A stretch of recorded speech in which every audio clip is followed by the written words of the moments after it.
been working outside today and I'll have to show you what I've been doing, but this evening I am making a coddle, and what a coddle is actually an Irish dish, and you can make it several different ways. I'm going to take you over to the stove and we're going to go ahead and get started on this. First, you will need some smoked sausage. This is what we use due to my allergies, but you can use pork or beef, your choice. We are going to sear these.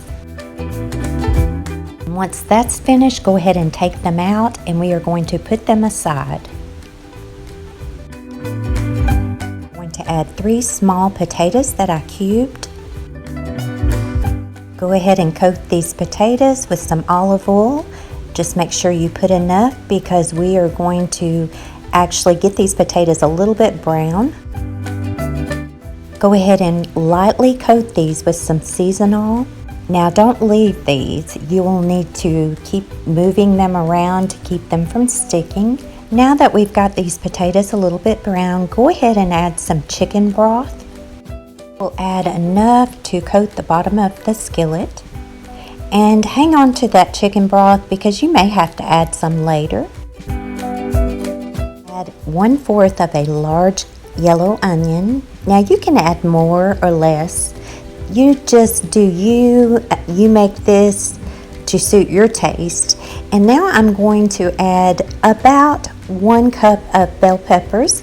I have some red, orange, and yellow ones. It just makes it so colorful. And these bell peppers add so much flavor. And there's my little puppy dog. She's hoping I'll drop something.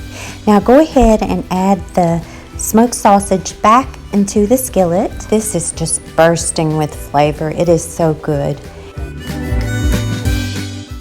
Add a 1/2 head of cabbage.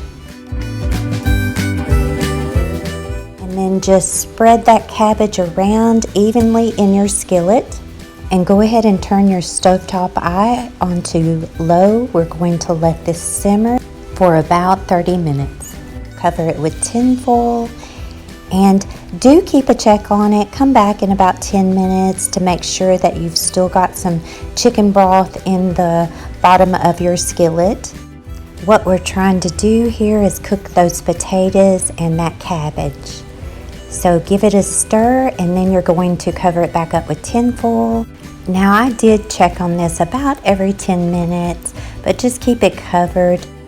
When it's finished, you'll actually have cooked all of the chicken broth out of it.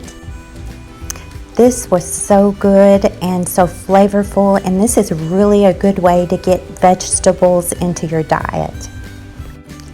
Now all we need is some good old southern fried cornbread to go along with this. So that's how easy it is to make a coddle. I hope you enjoyed that, and I hope all of you have a good evening. Libbidoo bibbidoo.